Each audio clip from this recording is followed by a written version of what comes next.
그 앤의 이제 딸이 엘리자베스, 유명한 엘리자베스 1세지요. 그 엘리자베스의 아들이 제임스 1세입니다. 그 제임스 1세 때 이 영국 잉글랜드와 스코틀랜드가 나누어져 있다가 그것이 합쳐지면서 제임스 1세가 영국의 통합왕이 됩니다. 보시면 오늘 이 필그림 파더스, 우리 교회를 지을 수 있는 한 토대가 됐는데 순례자의 조상들이라 이제 그런 얘기죠. 메이플라워, 헨리 8세 앤의 딸이 엘리자베스고, 엘리자베스 그 아들이 제임스 1세인데, 이때 이제 영국이 로만 가톨릭에 변형된 스테이트 처치, 국가 교회를 국교로 정해서 그렇게 따르고 있었는데, 그 교회를 우리는 지금의 성공회라고 그렇게 부르죠. 이때 이제 셰익스피어가 한참 활동할 때고, 그리고 이제 이 제임스 1세의 국가 교회에 이제 따르라고 명령을 하니까 그 소위 칼빈주의자들이라고 하는 그 사람들이 우리는 그 로맨 캐톨릭에 따라갈 수가 없다. 우리는 성경대로, 우리 개혁주의 원리대로 살아갈 것이다 하고, 그래서 거기서 항거를 합니다. 프로테스트를 하죠. 그렇게 해서 우리는 깨끗하게 말씀대로, 성경대로 그렇게 살아가겠다고. 이걸 영어로 그걸 퓨리탄, 퓨리파이라는 데서 나왔죠. 정화, 그런 뜻이에요. 우리가 청교도인이라고 말하는 그 퓨리탄이란 말은 변질돼가는 국교회에 항거하면서 하나님 말씀으로 돌아가고 원리로 돌아가자고 하는 교회의 정화 차원에서 부르짖었다 해서 스스로가 말한 게 아니라 남들이 퓨리탄, 청교도인들이라는 말이 그래서 나오는 거예요. 그래서 핍박이 심합니다. 그 핍박을 피해서 지금 말하는 이 청교도인들이 그 런던 근처에 스크룹이라는 작은 마을로 모여들어서 거기서 피신해서 공동체를 이루면서 예배를 드리고 그랬어요. 그 공동체의 이제 지도자들이 존 스미스, 윌리엄 브루스터, 존 로빈슨 이런 분들인데, 그렇게 속속 모여서 깨끗한 교회의 그 의미를 가지고 신앙을 지키겠다고 하는 그걸 보고 제임스 1세가 체포령을 내리죠. 그래서 체포령을 내리고 할 수 없이 이 지도자들과 이 스크립이 마을 속에 있는 이 청교도인들이 이제 가족들을 데리고 피난을 갑니다. 거기가 바로 화란 라이덴이라는 곳으로 이주를 합니다. 이때가 1609년으로 나오죠. 제임스 1세 통치 시대입니다. 이 사람이 바로 제임스 1세 조상인데, 이때 우리가 잘 아는 킹 제임스 버전이라는 최초의 성경이 나올 때입니다. 이렇게 해서 지도를 보면 이제 저 북쪽의 영국 옆에 화란 땅이라는 데로 그렇게 이주를 해요. 근데 이 사람들은 평소에 농부 출신이라서 네덜란드 들어가서 생활을 하는데, 농사만 짓다가 도시에 들어가니까 할 일이 없어서 직물 공장, 이런 공장에 들어가서 노동자로 일을 합니다. 그렇게 노동하면서 피곤과 아주 노동에 지쳐갖고 아이들을 제대로 돌보지 못하고 이민 생활에 큰 고통을 겪어요.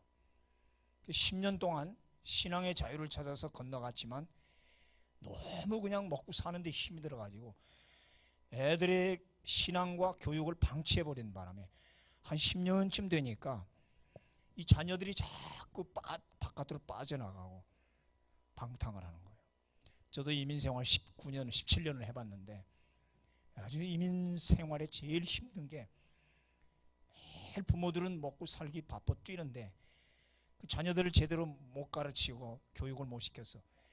얘들이 점점 한국말 잊어버리고 영어만 알아가고 대화가 안 되고 소통이 안 되면서 부모 말을 듣지 않고 이렇게 해서 방탕하는 애들이 꽤 많거든요. 그래 애들이 신앙 때문에 왔는데 네덜란드 말로 다 바뀌어지고 영국 영어도 잊어버려가고 애들은 점점 삐뚤어가고 신앙도 지키지 않고 주일도 안 지키고 엉망인 거예요. 그래서 참 큰맘 먹고 오니 그래도 내 나름대로 청교도인으로서 신앙을 자부하고 산 부모들이 야 이게 뭐냐, 우리 자녀들이 다 망가뜨리고 이거 뭐 산다고 이거 뭐냐, 이게 아주 깊은 고민에 빠졌어요. 그때 한 소식이 들려온 거예요. 본국 영국 정부에서 저 신대륙 아메리카를 지금 개척하고 있다. 그때는 아직 별로 들어가질 않았죠. 인디안들만 살고. 그래서 신대륙 개척 정책 프로젝트를 지금 세우고 있다.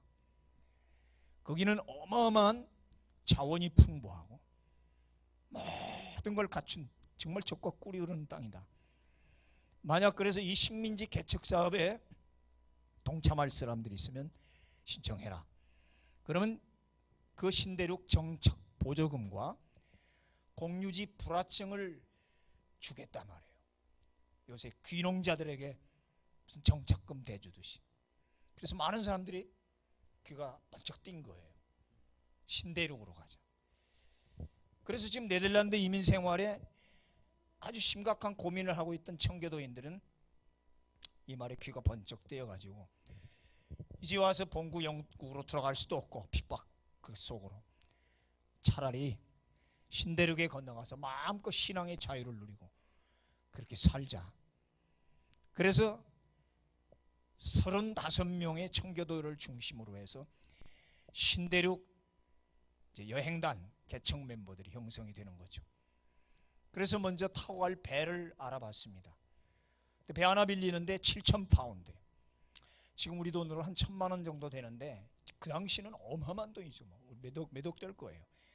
근데 가난한 이 청교도인들, 매일 벌어먹고 사는 이 청교도인들이 그만한 거금을 마련할 수가 없었다 이거죠.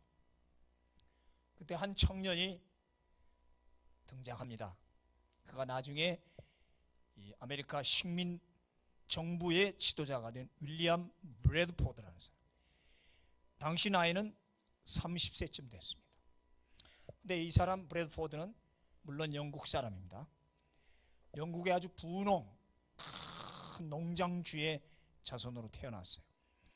근데 갓난아기일 때 아버지가 죽고 얼마 후에 어머니는 재혼해서 다른 남자한테 가버리고 그래 할아버지 밑에서 자랍니다. 얼마 있다 또 할아버지도 죽습니다. 그러다가 삼촌집 친척집에 고아처럼 그렇게 이 집 저 집 다니면서 참 빌어먹듯이 그렇게 살고 있는 방랑 생활을 해야 됐어요. 근데 얼마나 얘가 똑똑하고 총명했는지 12살 때 이미 성경과 신앙 고전들을 많이 탐독을 하고 큰 은혜를 체험해. 12살짜리 초등학교 지금 우리 6학년쯤 됐나?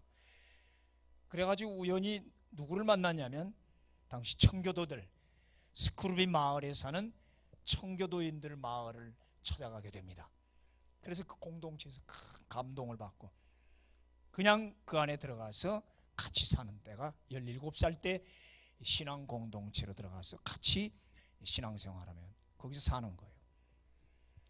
그런데 지금 그렇게 살다가 같이 또 네덜란드 와서 네덜란드에서 지금 이렇게 살면서 나이가 벌써 30이 돼서 이미 장가도 가서 아이도 낳았어요. 그런데 본국에서 연락이 온 겁니다.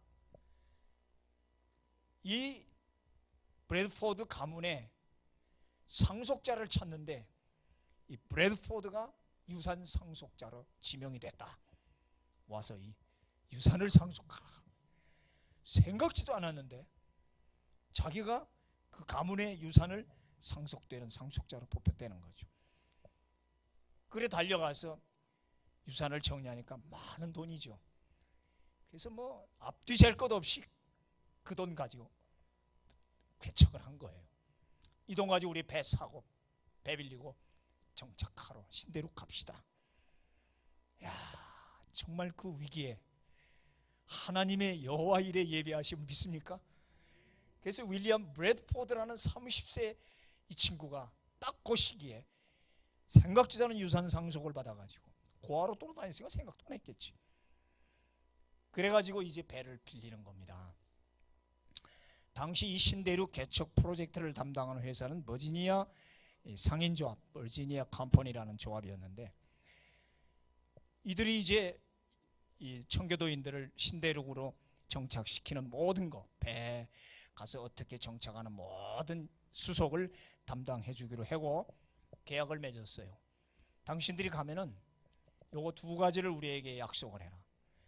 가서 아메리카는 많은 모피들이 있다. 수많은 자원중이 있는데 모피, 이제 사슴, 곰, 또 우리가 잘 아는 밍크, 이런 고급 모피들이 있는데 그 판권을 우리에게 주라. 그 다음에 물고기, 그 케이프 코드라고 하는, 우리 여기 갔다 왔죠, 진성이. 그 보스턴에 살았으니까 알 거예요. 그 케이프 코드, 그 케이프 코드라는 말, 그 COD, 코드 하건 카드라고 그러는데 그 뜻이 뭔지 압니까? 케이프 코드, 대구예요. 대구, 물고기 대구, 대구탕, 대구가 기가 막히게 많이 잡힌, 그래서 케이프 코드라고 합니다. 그래서 그 물고기를 갖고 영국에 오면, 유럽에 오면 어마어마한 가격에 파는 거야. 굉장히 비싼 가격에.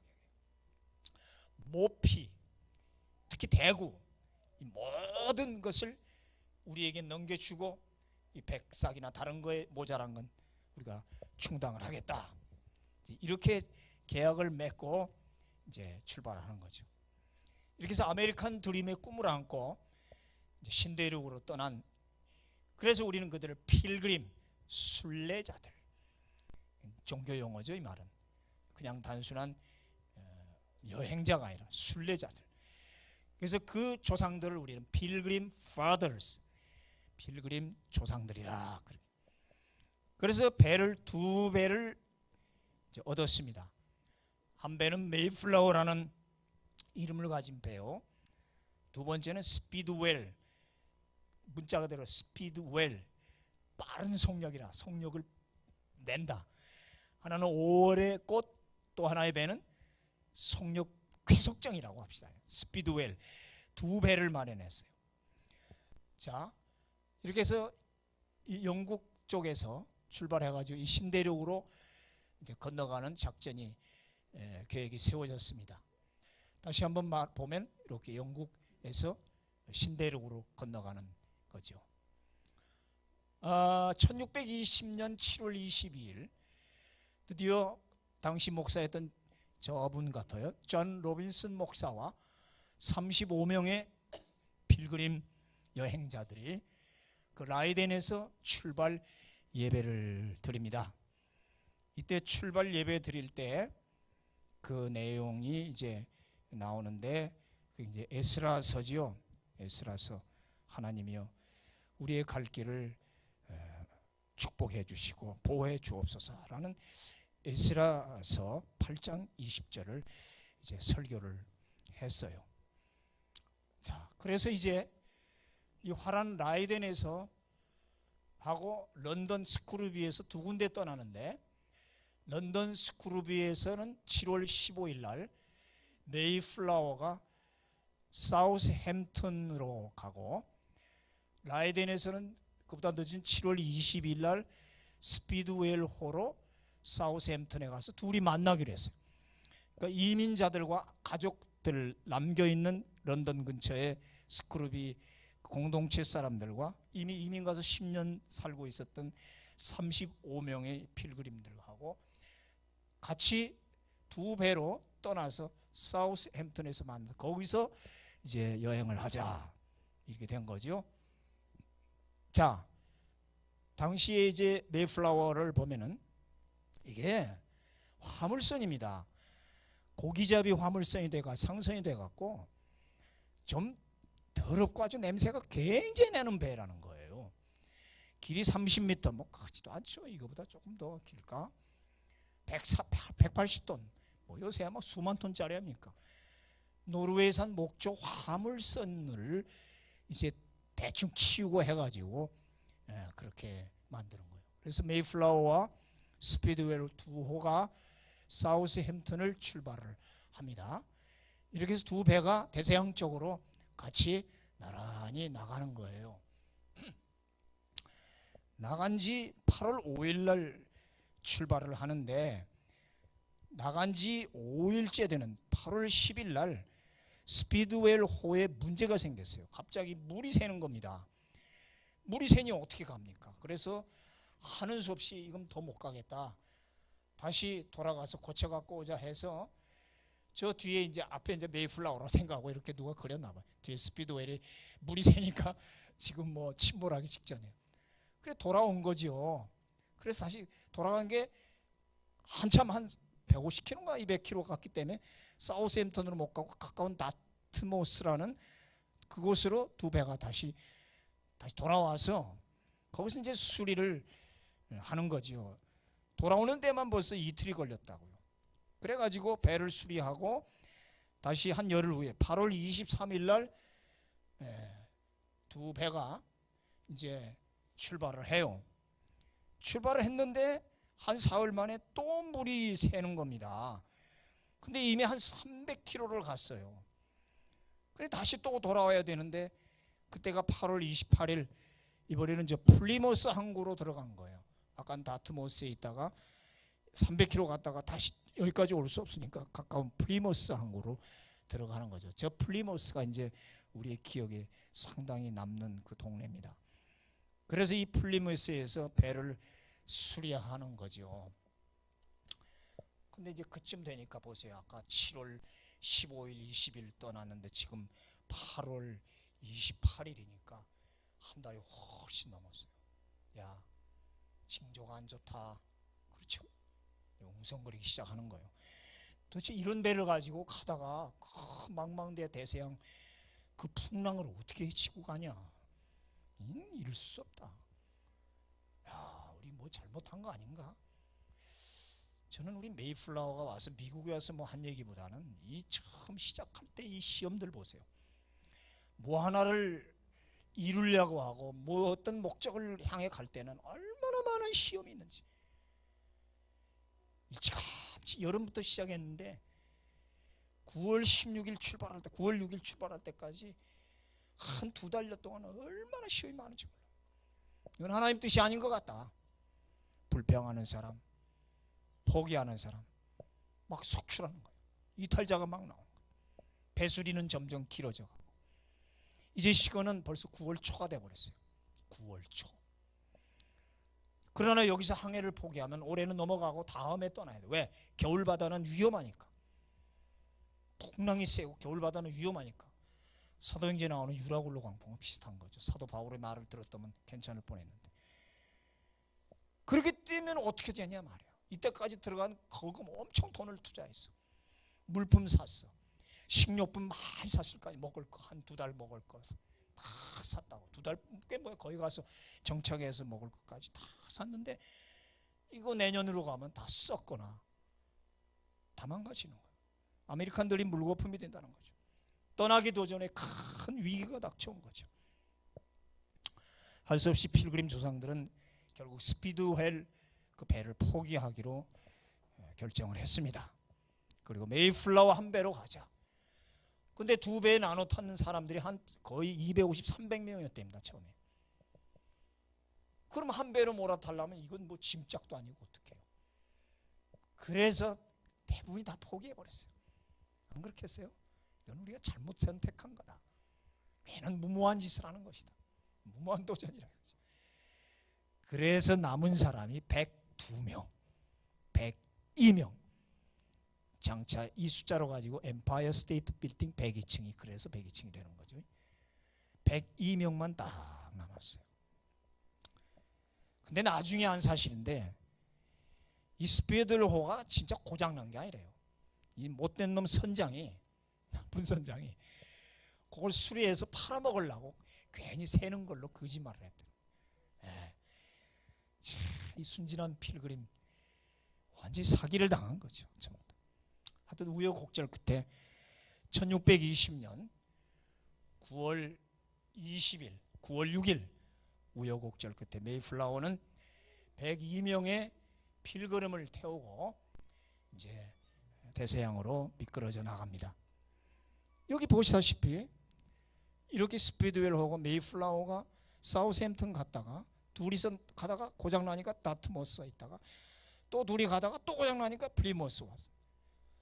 두 번의 고장이고, 그리고 플리머스에서 9월 날짜가 쭉 나오죠. 9월 6일에서야 플리머스를 출발하니까 처음 7월 15일부터 9월 6일 거의 두 달을 완전히 배에서 허송세월을 부리는 거예요. 한번 생각해보세요. 여행 가겠다고 다 준비해가지고 두 달을 그냥 뭐 배 안에 있을 수도 없고 또 어디 영암빵 얻어가지고 잠시 머물렀을 거 아닙니까? 낯선 그런 마을이니까. 그게 뭐 얼마나 피곤하겠어요. 애들은 빽빽 울고 뭐. 예? 그런데 끝까지 참아 남은 거죠. 이제 8월 5일 날 사우스햄튼을 떠났다가 9월 6일 날 이제 플리머스 떠나니까 벌써 한 달 넘게 걸렸다는 얘기죠. 사우스햄튼부터 계산하면. 자, 메이플라워가 이제 이렇게 누가 그려봤어요. 짐을 다 끄집어내고 이렇게 102명이 가서 플리머스 항구에 가서 보니까 지금 저 비슷한 거 똑같은 만드는 게 있는데 참 열악해요. 어떻게 해서 여기서 102명이나 이 배를 타고 왔는지 참 눈물 나요. 가서 보면. 근데 그 안에 퓨리탄 순수한 청교도인이 35명이고 나머지는 이방인이든지 국교도가 60명이니까 배가 더 많아요. 여기 또 문제라고. 이게 순수한 개신교인은 35명밖에 안 돼요. 배 많은 건 딴 사람들한테, 거기 예수 안 믿는 사람도 있고 국교도도 있고, 이질감이 굉장히 심할 큰 난리가 일어날 그런 요소도 있지요. 그래서 플리머스 항구를 지금 떠납니다. 이별을 하는 장면이죠.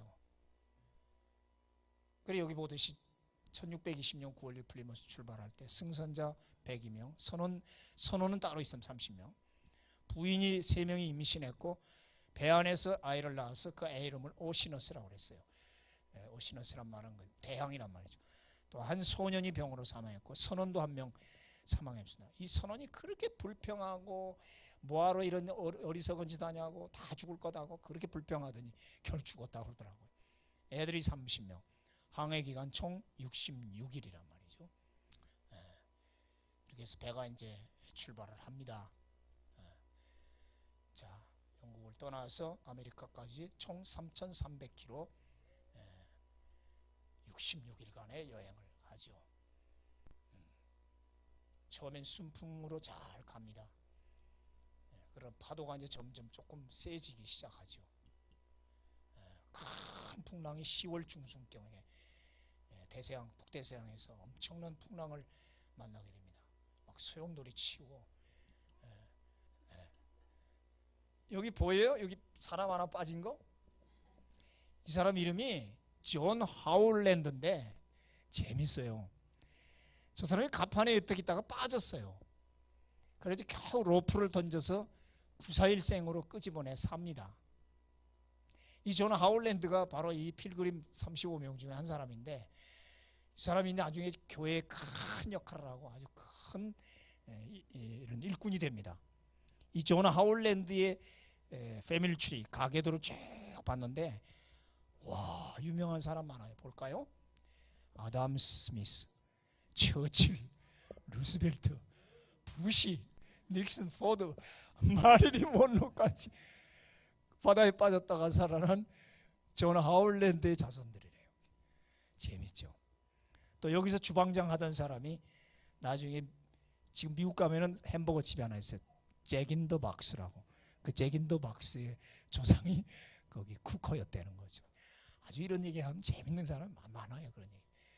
자, 이 열악한 데서 뭐 짐짝처럼 가서 지금 이제 메이플라워가 플리머스 항구에 있는 데가 이렇게 찍은 건데 아주 뭐 정말 뭐 기가 막혀. 어떻게 이런 데 살았는지. 화덕 같은 게 겨우 있고 이렇게 침실대로 이제 부인들 애들만 있고 남자들은 다 땅바닥에 잤다고. 이렇게 해서 긴 여행을 마치고 풍랑을 뚫고 마침내 이제 쫙 보입니다. 신대륙이 보이죠. 이 케이프 코드인데, 그러니까 케이프라는 말은 툭 튀어나온 곳, 한국말로 곳이라고 하죠. 장산 곳. 그러니까 대구 곳만이란 말이에요. 이 카드란 말이 11월 11일 날 메이플라워가 사실은 이 케이프 코드에서 내려가 가지고 뉴욕 쪽으로 들어가려고 그러는데 너무 풍랑이 세고 모래톱에 걸려 가지고 도저히 갈 수 없어서 할 수 없이 북쪽으로 올라와 저 케이프 코드 끝에 프로빈스타운이라는 데가 있습니다. 이 프로빈스타운에 11월 11일 날 이제 도착을 해요. 이 커드라는 게 바로 대구예요. 대구라는 뜻입니다. 그러니까 이 대구를 많이 잡아서 팔아가지고 소득을 남긴다는 그런 얘기죠. 자, 이렇게 해서 11월 10일 날 프로빈스타운의 그 추운 겨울 얼어붙은 그 땅으로 들어갑니다. 그 선상에서 이 사람들이 생각했습니다. 우리가 신대륙에 가면 거기 가면 법도 없고 무슨 치안 경찰도 없고, 이거 우리가 35명인데 67명의 이방인도 있고 이 공동체가 분란이 일어난다. 그러니 우리가 오늘 서약을 하자. 신대륙에 가면 우리가 법을 만들고 규례를 만들어서 이 법에 절대 복종하고 우리가 싸우지 말고 한 형제 자매가 돼서 이 고난을 통과해서 온 우리가 어찌하든지 신대륙에 아메리칸 드림을 이루어야 된다. 우리 서약을 하나 하자. 그래서 당시에 존 카버라는 지도자, 말하자면 총독겸이죠. 존 카버라는 총독이 제안을 해서, 그래서 그 서약서에 메이플라워 서약서, 메이플라워 컴팩트라는 식민자치정부 선언문을 작성하고 성인 남자 41명이 거기에 사인을 해서 이 메이플라워 컴팩트가 미국의 헌법의 기초가 됩니다. 그러니까 미국 헌법과 모든 규례의 토대가 되는 게 바로 이 41명이 서약한 메이플라워 컴팩트라는 것이 굉장히 중요해요. 이 법이 이제 말하자면 대륙법이 돼가는 거죠.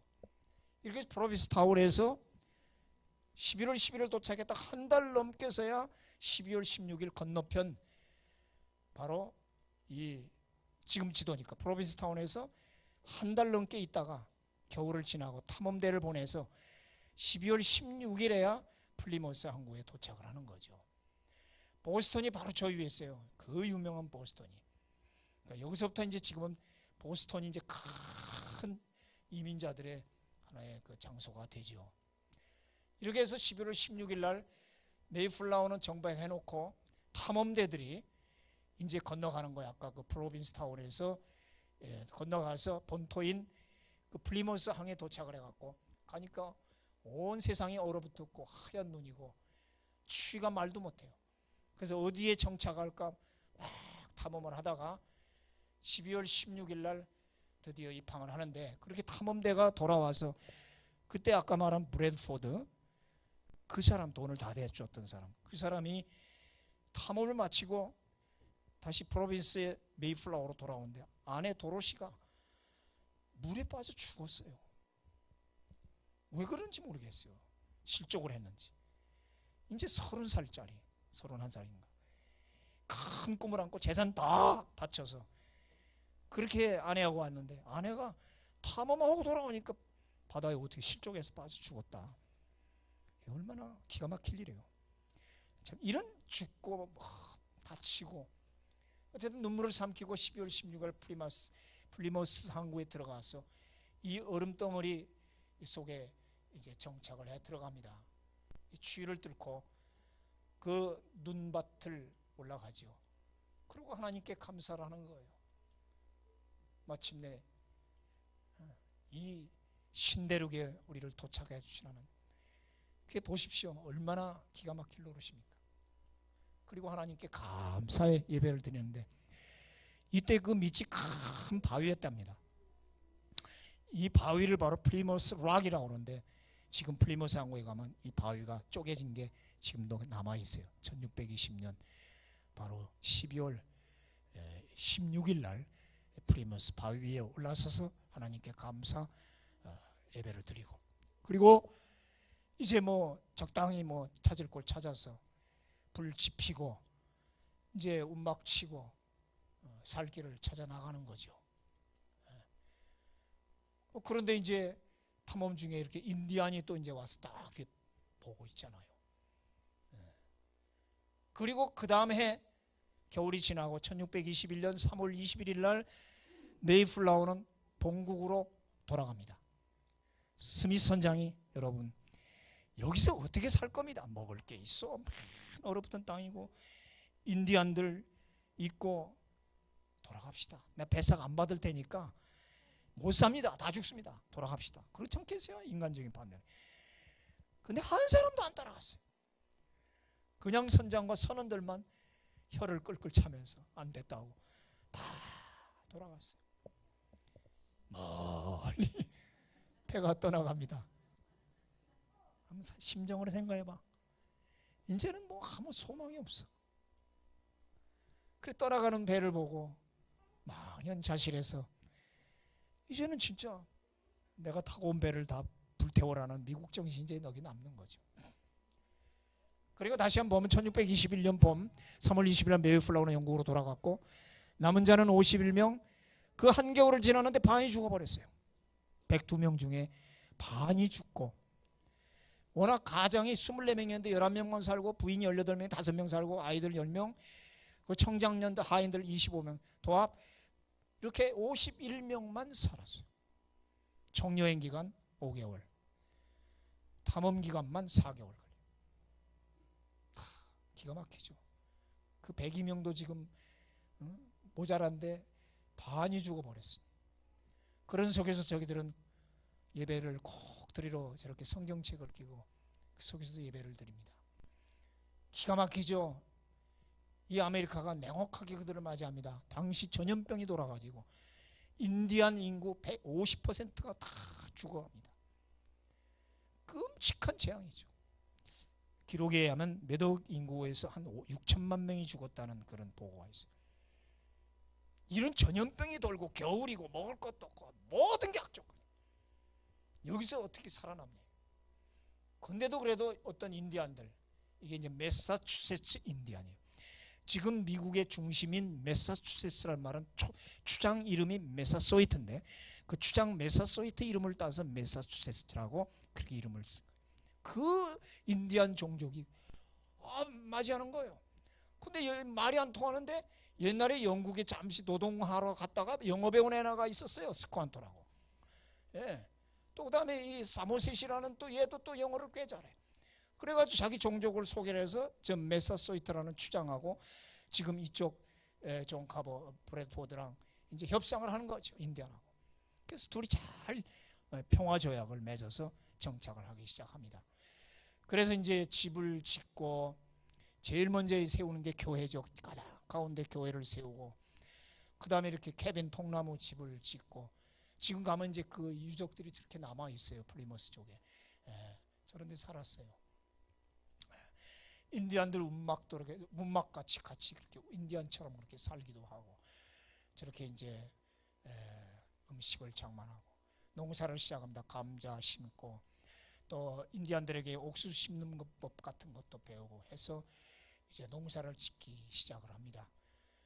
그리고 바닷가에 가서 물고기 잡는 법을 배워서 이제 물고기를 또 잡습니다. 이게 이제 대구겠죠. 이걸 이제 팔아서 또 본국에다가 또 수출도 하고. 또 물고기를 잡으면 그 땅에다가 묻어가지고 저장하는 법을 또 인디언들한테 또 배우기 시작하고, 또 모피를 어떻게 다루는가, 모피를 또 다루는 법도 이렇게 배우고. 그래서 인디언들하고 살고. 그게 이제 가을이 됐습니다. 칠면조입니다. 이게 터키. 생긴 건 좀 징그럽지만 이따 우리가 또 맛을 볼 겁니다. 그래서 이제 추수감사, 하나님 주신 은혜 감사해서 이제 추수감사 준비를 하죠. 터키를 구웠습니다. 감사 예배를 1620년 10월 달에 드립니다. 그리고 인디안들하고 같이 식탁에 앉아서 이제 그들하고 같이 식사를 합니다. 다 같이 시작. 말할 수 없는 그의 저게 정말 엄마는 저게 인무식이 들어가겠어요? 그 감격에 난 좀 내 얘기하고 비슷한 것 같기도 하고 참 우리 필그림 교회가 참 맛있는 터키, 펌킨, 인디언들에게 다 같이 한 자리에서 참 잘 그렸죠. 인디언들하고 이렇게 그 마을에서 프리머스 항구 앞에서 얼마나 멋있게 그렸어. 참 복받을 사람들.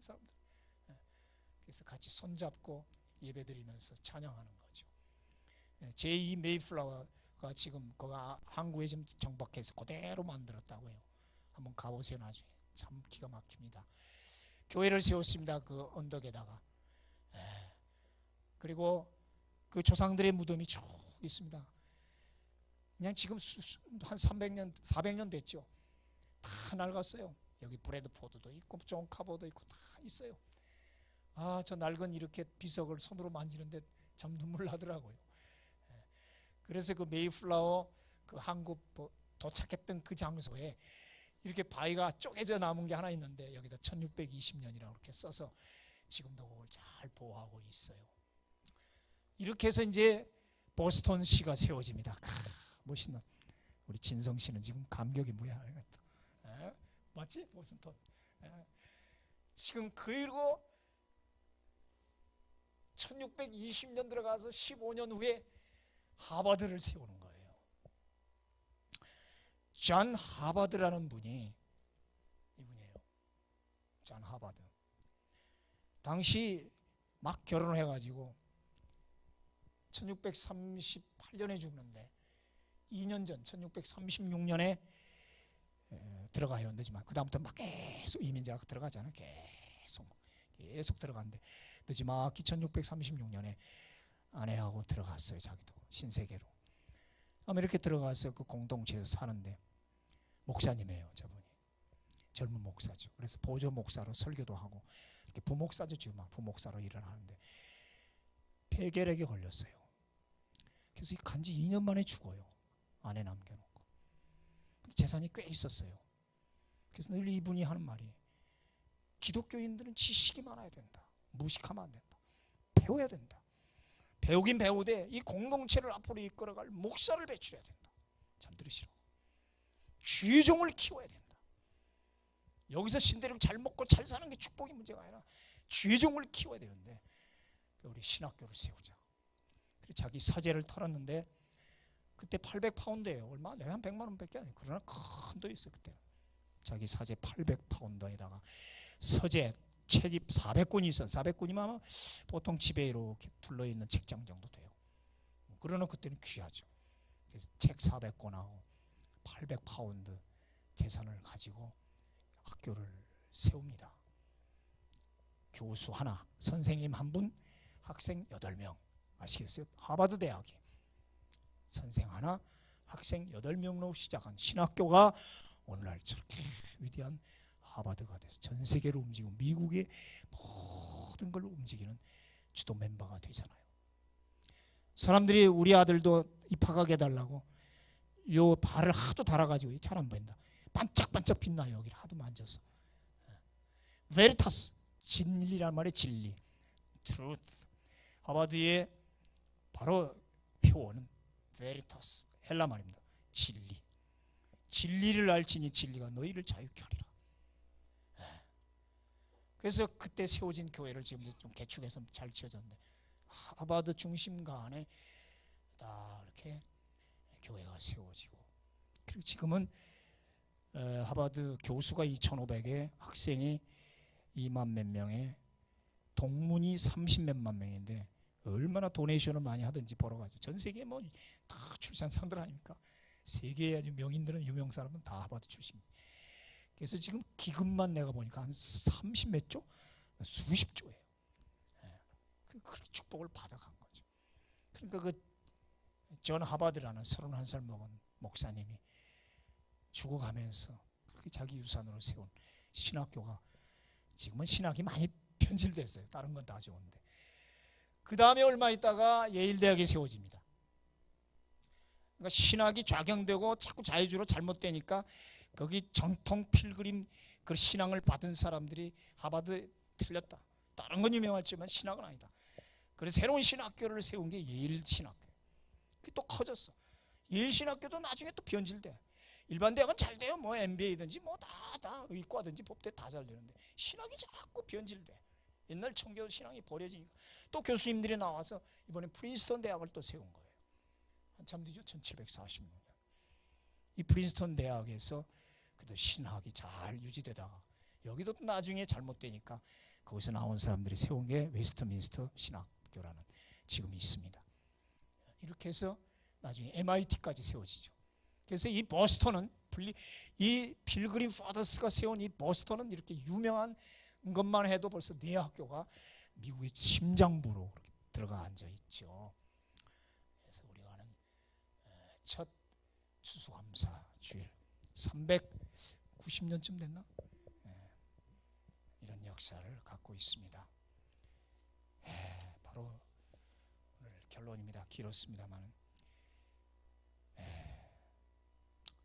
신앙의 자유를 찾아서 오직 그 하나 목표로 우리 필그림 교회 신앙의 자유, 오직 신앙 하나를 위해서 교회를 세우죠.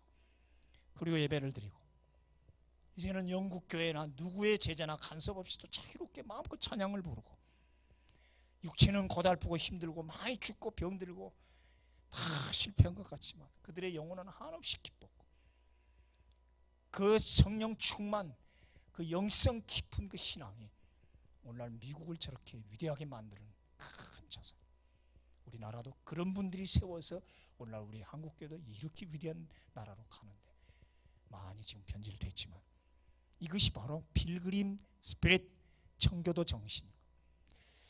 우리 이런 정신으로 우리도 앞으로 살아가 나와 우리 자녀들이 이런 멋진 나라 이런 공동체를 우리가 세워나갑시다. 아멘.